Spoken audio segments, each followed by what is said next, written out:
¿Qué tal, hermanos? Saludos nuevamente. Bienvenidos a la unidad 7, que tiene por nombre el peregrinaje de Israel en el desierto. Vamos a orar e iniciamos. Señor, damos gracias nuevamente por permitirnos reunirnos, Señor, y tomar esta clase para aprender un poco más acerca del legado que tú has dejado a través de tu palabra en cuanto a tu comunión, tu relación, tu pacto con Israel en el Pentateuco y cómo esto repercute hasta el día de hoy, hasta la iglesia contemporánea y en nuestras vidas. Padre, te pedimos que nos des el entendimiento, la sabiduría, el discernimiento y la retención para poder conservar lo que hemos de escuchar, lo que hemos de observar y poderlo meditar, Señor, para beneficio de nuestras vidas, para conocerte mejor, Padre, para tener una imagen más clara acerca de tu poder, de tu misericordia, de tu gracia, de tu perdón, Señor, de lo majestuoso que eres. Sé con nosotros durante este tiempo. Te ponemos esta clase en tus manos. Oramos en el nombre de Cristo Jesús. Amén. Muy bien, hermanos. Vamos a iniciar. De antemano les pido una disculpa. Estoy un poco enfermo de la garganta, entonces si me ven a hacer esto o toser, pues les pido una disculpa de antemano y esperemos que sea lo más mínimo posible. Bien, iniciamos. El objetivo de la unidad es entender el peregrinaje de Israel en el desierto como resultado de su desobediencia a Dios y al mismo tiempo valorar la fidelidad de Dios con su pueblo. Eso quiere decir que entramos ya de lleno al libro de Números. Ya estamos casi a finalizar y vamos a entrar a este libro. El título viene de la versión griega. Se denominó Números porque se registran dos censos, al principio del libro y en el capítulo 26. Abarca un lapso de casi 39 años y forma un eslabón histórico entre los libros de Éxodo y Josué. Uno de los títulos hebreos, Bet Midbar, en el desierto, refleja mejor el carácter del libro, pues relata la historia de las peregrinaciones de Israel desde Sinaí hasta la llegada a la ribera izquierda del río Jordán. ¿Cuál es su propósito? Bueno, su propósito es registrar la historia de Israel desde su partida del monte Sinaí, cuando recibieron la ley, cuando recibieron las dos piedras, cuando Moisés estuvo un tiempo prolongado ante la presencia de Jehová, cuando sucedió el evento lamentable del becerro de oro, etcétera, etcétera, ¿verdad? Hasta su llegada a Moab, en el lado oriental del río Jordán. Números prosigue el relato de la fidelidad de Dios en hacer de Abraham una gran nación. ¿Recuerdan? Que Abraham la punta de lanza de esa promesa. La tierra de Canaán sería de Israel, a pesar de este registro de incredulidad y de infidelidad por parte de Israel que vamos a ver más adelante. La palabra clave del libro de Números, cualquiera que sea, peregrinaciones, porque relata los acontecimientos y las experiencias de los israelitas durante su estadía y sus peregrinaciones en el desierto por 40 años. Esos 40 años incluyen los años de castigo donde el pueblo peregrinaba sin rumbo por 39 años. También el libro narra los viajes de los israelitas desde Sinaí a Cádiz y después sus años de castigo, el viaje desde Cádiz a Moab. Si recuerdan, en alguna ocasión vimos un mapa y vemos que realmente el territorio en el cual estaba Canaán no era muy amplio, es decir, es muy estrecho y traigo a cuenta este comentario porque imagínense dar vueltas y vueltas por 40 años en un mismo espacio, conocer y reconocer y volver a encontrarse con los pueblos, las batallas, los enemigos, las diferencias entre los mismos seres humanos que eran el pueblo de Israel, cosas más críticas y caóticas como las rebeliones que vivió Moisés en su liderazgo, 40 años de esa trágica peregrinación debido a la incredulidad y a la falta de fe del pueblo. Creo que es algo que nos falta todavía por caer en cuenta lo difícil que fue, lo frustrante que fue, pero sin embargo Dios tenía un propósito para ello. Dios tenía una manera en la cual estaba efectuando su plan, pero también trabajando en la vida de cada uno de los que estaban en aquel tiempo en el pueblo de Israel. Números es una miscelánea de 3 especies o 3 temas: acontecimientos históricos, leyes para Israel y reglas transitorias. Los acontecimientos históricos se refieren a la peregrinación de Israel en el desierto, mientras que las leyes para Israel son las que eran de carácter permanente y las transitorias eran válidas para los hebreos hasta llegar a Canaán. Mayer Pierman observa: en Éxodo vimos a Israel redimido, liberado. En Levítico a Israel adorando. Vemos todo ese desarrollo del plan de adoración, la institución del pueblo sacerdotal, cómo los sacerdotes tenían que prepararse, las diferentes ofrendas, el significado de cada ofrenda. Todo eso involucraba una forma de llevarse a cabo y el objetivo era que el pueblo de Israel entendiera cómo debía adorar a este Dios, el único Dios verdadero. Pero ahora en Números vemos a Israel sirviendo. ¿Okay? La historia y las leyes van mezcladas por partes aproximadamente iguales en extensión. Las exigencias de las situaciones vividas daban origen a nuevas leyes. Se considera que Números está enfocado hacia los aspectos de servicio y conducta. Preparativos para viajar a Canaán. Primero empezamos con el censo y la organización de Israel. Estos preparativos tuvieron una duración de 20 días. Cuando el libro de Levítico cierra sus páginas, los israelitas todavía estaban parados en el monte Sinaí, donde Dios les había dado su ley. Ahora llegó el tiempo para que salieran de Sinaí para viajar a la tierra prometida. Esta primera parte del libro de Números relata el tiempo de preparación para la partida de Sinaí, supuestamente para ir a la tierra prometida. También tenemos la santificación del campamento, todo ese proceso en el que se tenía que santificar el mismo, y las leyes diversas, la Pascua y las trompetas. El censo y la organización de Israel, capítulo 1 al 4. El propósito del censo era saber el número de adultos hombres que podían participar en el servicio militar, puesto que la nación iba a entrar en una nueva tierra donde tendría sí o sí que pelear, librar batallas para conquistar la tierra. Según los capítulos 3 y 4, no se incluían a los levitas en el censo general, puesto que ellos no podían participar en una guerra, dado que Dios les había escogido para servirle en su santuario. Ellos eran consagrados al servicio de la tienda de reunión, como indica Números 1, 47, 50.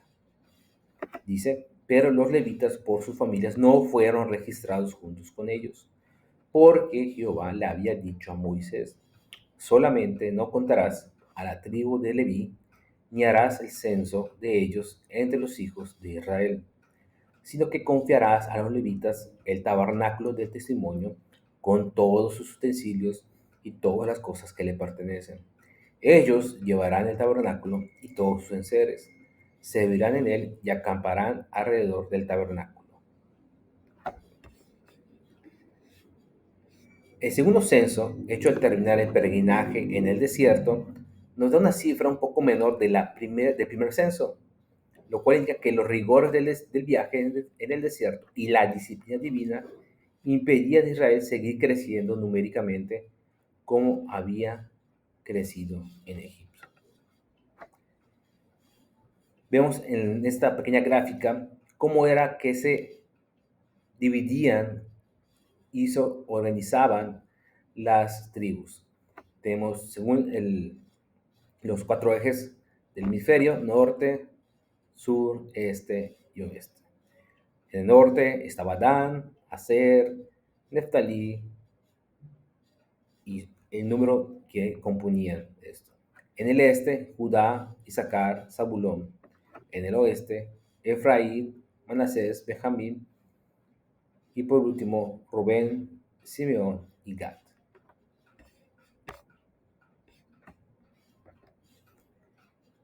Cuando marchaban, la distribución era la siguiente. El arca por delante, que simbolizaba el poder de Dios, su protección y la confianza que a poner a Dios por delante siempre iban por la victoria, ¿no? Detrás de ellos tenía Judá, Isaacar, Zabulón, Gersón y Merari, que llevaban las estructuras del tabernáculo, Rubén, Simeón, Gad, Coat, que llevaba los enseres del tabernáculo, Efraín, Manasés, Benjamín, Dan, Aser y Neftalí. Ahora, la santificación del campamento y las leyes diversas. Eran tres: la ley sobre los celos, el voto de los nazareos y la bendición sacerdotal. En cuanto a la primera, la ley sobre los celos, sirve tanto de severa advertencia a la mujer propensa a cometer adulterio, como de protección a la mujer inocente en caso de sospechas infundadas por parte de su celoso marido. Dice acerca de la prueba el comentarista Jamieson: todas las circunstancias de esa terrible ceremonia consistían en lo siguiente: colocación de la mujer con su rostro hacia el arca, hacia Dios mismo, se puede decir, su cabeza de su esposo, también el amargo brebaje puesto en sus manos, preparatorio de una apelación a Dios, el solemne conjuro del sacerdote, y todas estaban calculadas para aumentar la imaginación de una persona consciente de culpa. Todo el evento, toda la situación eh, aumentaban ese sentido de culpa, ¿no? Entonces así hacía que la persona que realmente fuera culpable lo manifestara. La prueba para verificar si la mujer era inocente o no requería un milagro de Dios. No hay evidencia bíblica que esa ley estuviera en vigencia después del peregrinaje en el desierto. Ahora, en cuanto a la segunda, la palabra nazareo significa separado o consagrado. Por lo tanto, uno que tomaba el voto había de vivir separado para Dios. Era un voto voluntario, salvo en casos especiales como el de Sansón, que cualquier persona, hombre o mujer, podía hacer para consagrarse a Dios y vivir en mayor santidad. Podía ser para toda la vida, como el de Juan el Bautista, pero por regla general era por un periodo señalado. Y eso implicaba tres requisitos. Uno, abstenerse de todo fruto de la vid.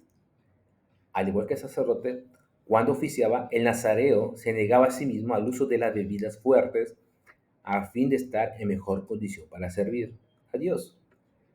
Además del fruto de la vid, que simbolizaba en Israel el gozo natural, así que el nazareo debía encontrar su gozo en el Señor.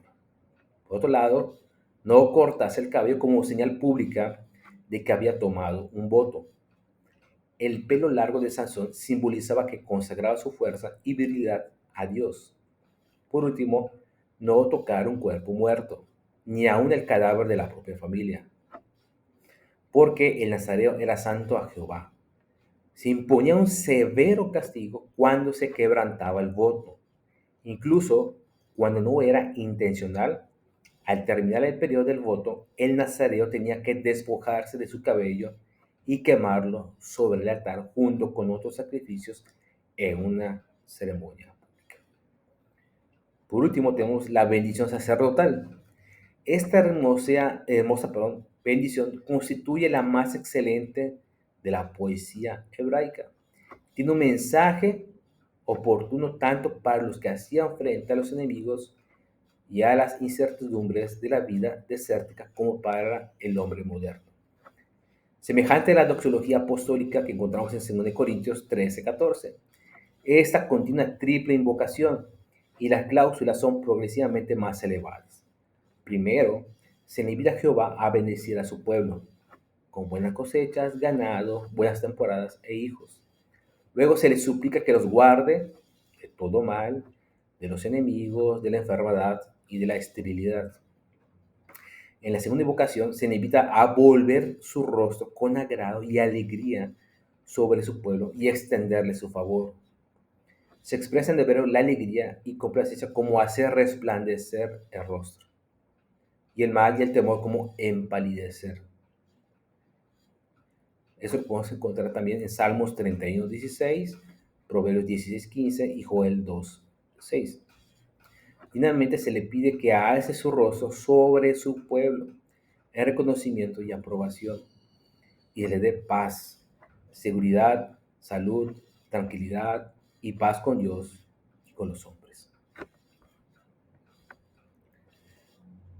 La Pascua y las trompetas, la última etapa de esto, ¿verdad?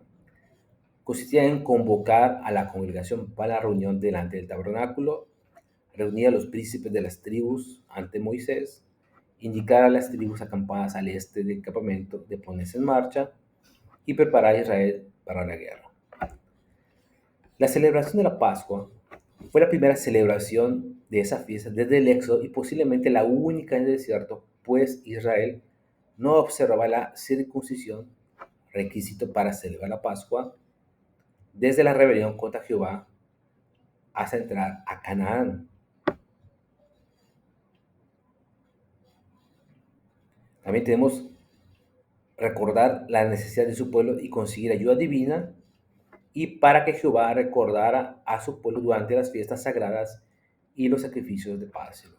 Es decir, son 6 puntos que componían la parte de la Pascua y la fiesta de las trompetas.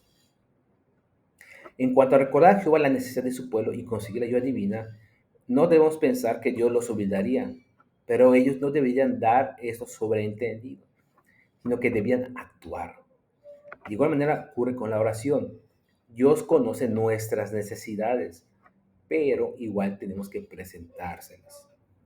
Los sacerdotes tocaban las trompetas indicando que todo el campamento estaba bajo la orden de Dios, y nos enseña también que Dios quiere que su pueblo trabaje unido para llevar a cabo la obra espiritual.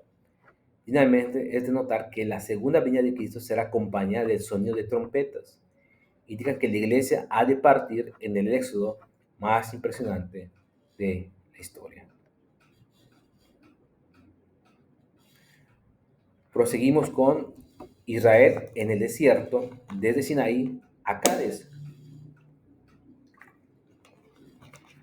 que van del capítulo 10 al 20.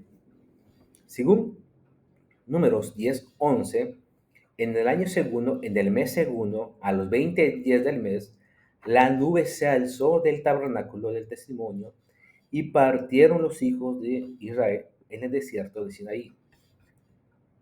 Después de casi un año en Sinaí, el pueblo de Dios salió y avanzó hacia la tierra prometida. Lamentablemente, el viaje no le agradaba mucho a la gente de Israel porque, según lo que Moisés relata en los capítulos 11 y 12, los israelitas se quejaban mucho y sus quejas a Dios no le gustaban para nada.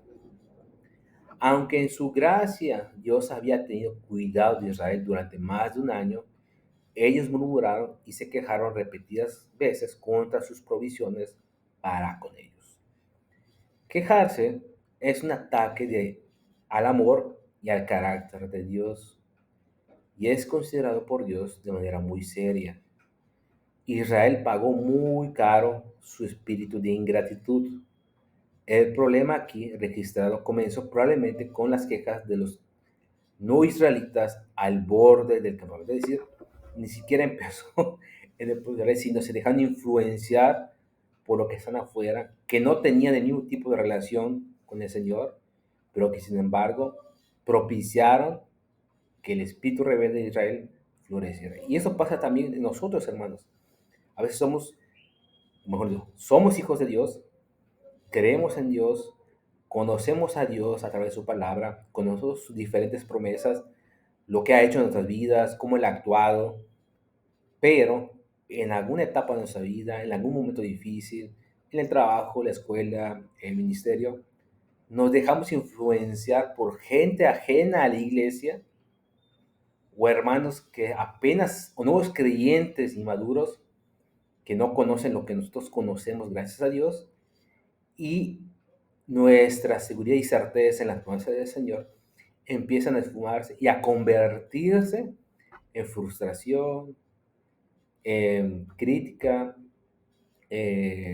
cuestionamientos hacia el Señor, directamente a Él o directamente a nuestros hermanos líderes, a nuestros pastores, a nosotros mismos, a nuestra familia.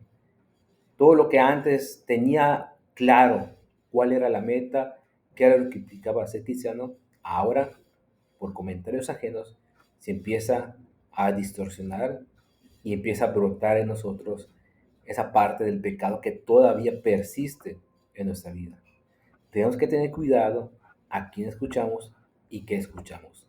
Como dice la palabra de Dios, retener lo bueno y desechar lo malo. Aquí entramos a la parte que todos creo que ya hemos leído, la parte de los dos espías que exploran la tierra de Canaán. El pueblo había dudado repetidas veces del amor de Dios y se habían quejado de él. Respondieron con temor e incredulidad, así como contra Moisés. Decidieron no solamente rebelarse, quejarse, sino matar a Moisés y regresar a ser esclavos. ¿Se dan cuenta de cómo el ser humano puede dejarse manipular por el pecado, por Satanás o por otras personas, de ser libres a regresar y querer ser esclavos porque supuestamente hay más confort? Esta rebelión no tuvo éxito, pero debido a su incredulidad y como consecuencia, Dios castigó al pueblo diciendo que iban a peregrinar 40 años hasta que haya muerto toda esa generación rebelde. Y así fue. Ellos se empezaron a peregrinar sin rumbo, quejándose a cada rato. 40 años de eso. Verdaderamente Moisés tuvo mucha, pero mucha paciencia, gracias a Dios. Tenemos también la gran rebelión de Coré. Coré, un levita, y 250 importantes líderes en Israel retaron abiertamente la autoridad de Moisés. Como respuesta, Moisés observó correctamente que esa rebelión en realidad es una rebelión contra Dios, por cuanto el mismo Dios había claramente puesto a Moisés en esa posición. Dios juzgó de inmediato a los rebeldes, haciendo que la tierra se abriese y los matara. Aunque era evidente que la mano de Dios se había manifestado en este suceso, la actitud de muchos en Israel seguía siendo mala y rebelde.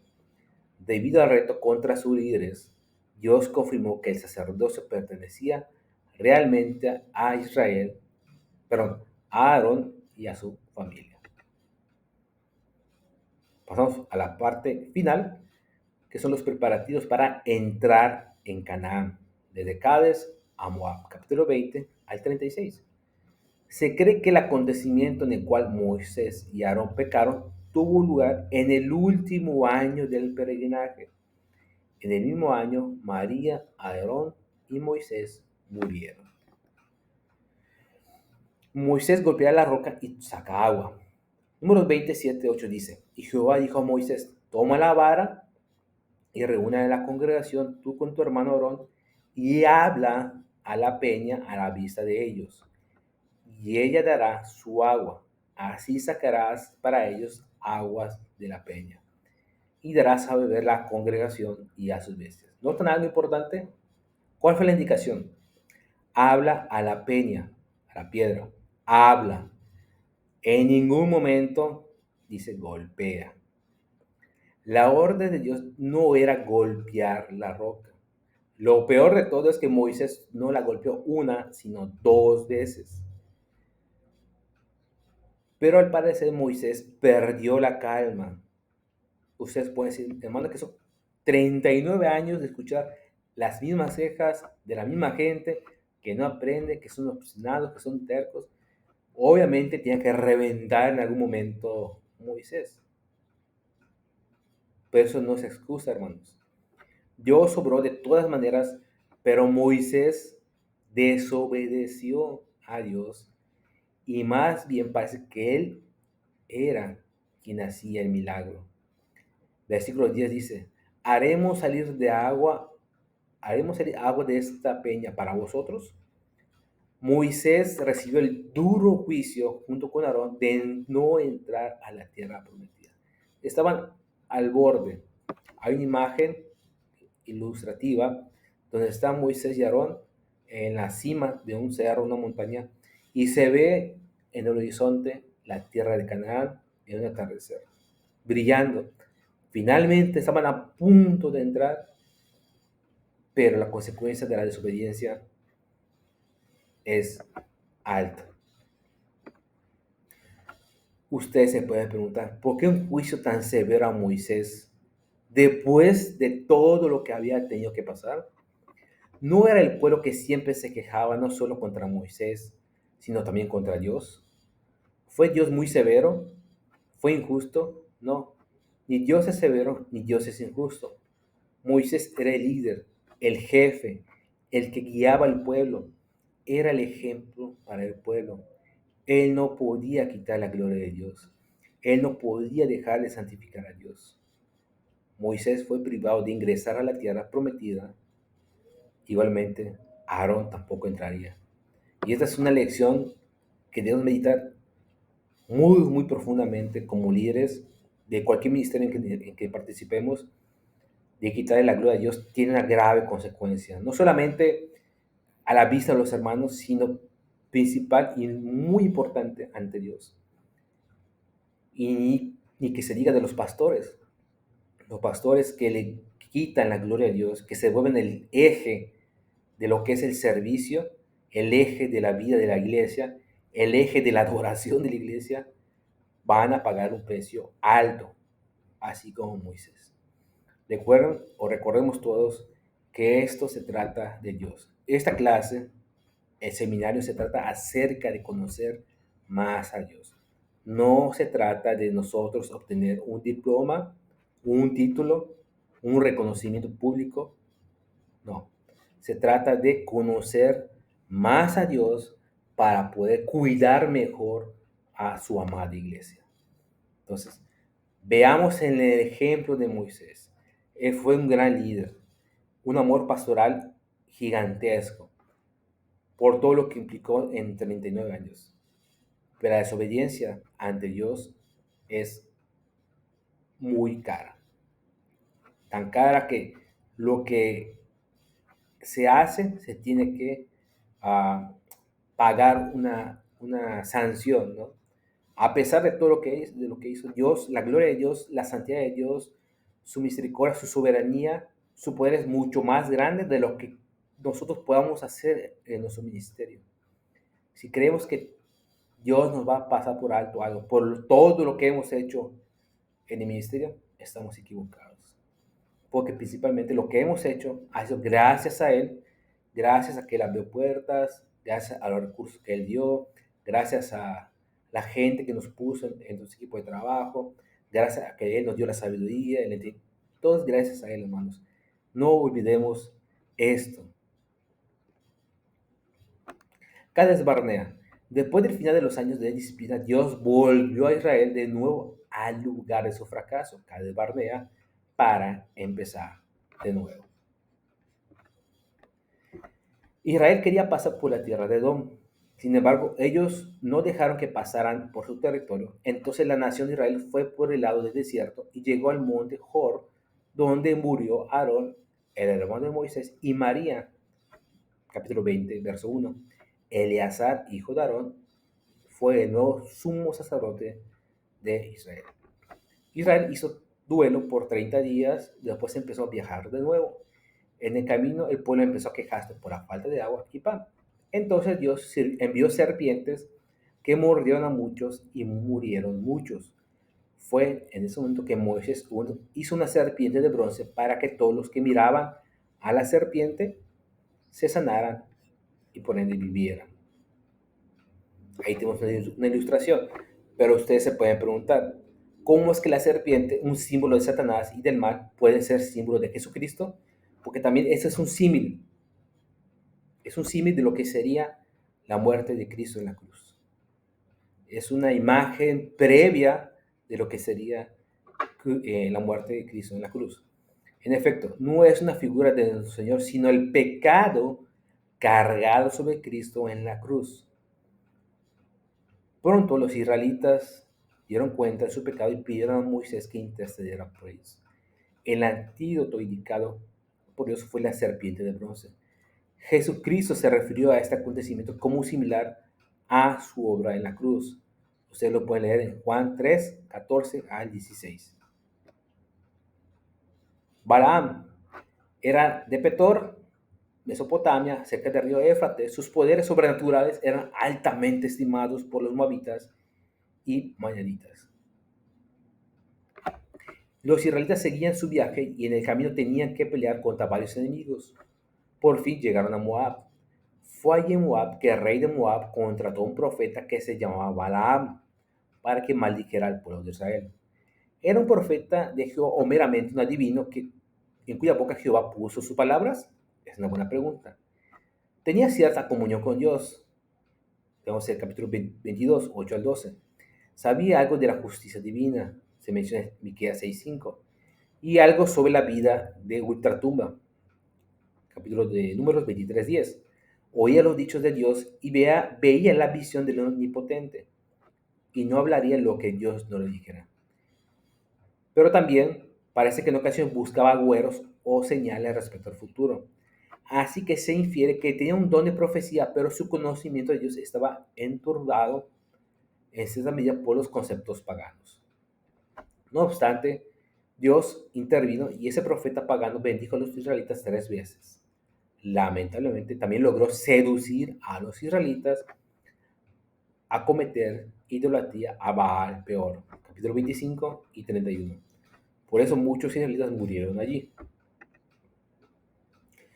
Balaam nos representa lo siguiente: al creyente que cumple la letra de la ley, pero viola su espíritu.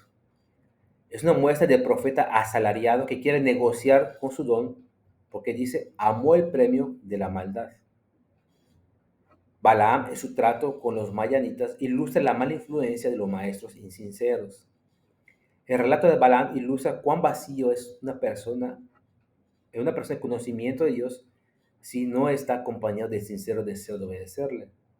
Y nos enseña que nada puede prevalecer contra los propósitos de Dios ni contra su pueblo. Además, Dios hace que la ira del hombre le alabe.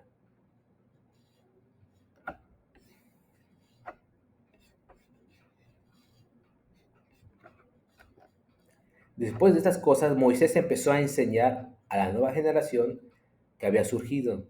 Lo primero que hizo fue un nuevo censo de las tribus de Israel. La generación que había sido contada en el primer censo ya había muerto, con excepción de Moisés, Josué y Caleb. El segundo censo, como escuchamos al principio, indicó que el número total de los israelitas no había disminuido mucho. Había 2,000 hombres menos que en el primer censo hace 39 años. Y resumiendo, ¿qué nos enseña el libro de Números? 1. Jehová había hecho un pacto con su pueblo y siempre estaba en medio de ellos, guiándolos, cuidándolos y protegiéndolos. A pesar de las quejas, la falta de fe y la ingratitud de Israel, Dios suplía sus necesidades y los protegía de sus enemigos. El Señor, en su misericordia, les proporcionó un gran caudillo y los salvó de todas sus aflicciones. Número 2. Dios utilizó las experiencias del desierto para disciplinar a su pueblo y desarrollar su carácter. A pesar de todos los beneficios con que Jehová colmaba al pueblo, ellos se encontraban continuamente envueltos en desesperadas crisis porque no querían sujetar a una vida de gozosa obediencia su voluntad. Dios lo disciplinaba con el propósito de librarlo de un espíritu insensato de rebelión y orgullo. Era la disciplina de un padre amoroso. 3. Dios demostró que nada podía frustrar sus propósitos ni anular su pacto con los patriarcas. Ni la infidelidad de Israel, ni los ataques de las naciones hostiles, ni las estratagemas de un profeta asalariado pudieron impedir la realización del plan de Dios. Israel entraría en la tierra prometida. Finalmente, 4. Para el creyente, el libro de Números tiene gran significado. Al igual que los israelitas, el creyente ha salido de Egipto, la tierra de servidumbre y de opresión. Ha renacido por el sacrificio del Cordero y se adelanta al cumplimiento de las promesas de Dios. Pero tiene que pasar como peregrino por el desierto de este mundo antes de la tierra prometida. Puede aprender mucho estudiando los fracasos de los israelitas, la ley de santidad y la bondad de Dios narrados en Números. Y con esto finalizamos, hermanos. Muchas gracias por su atención y espero de todo corazón que haya sido de bendición para sus vidas, para su ministerio, su familia e iglesia. Un abrazo, Dios me lo bendiga y hasta la próxima.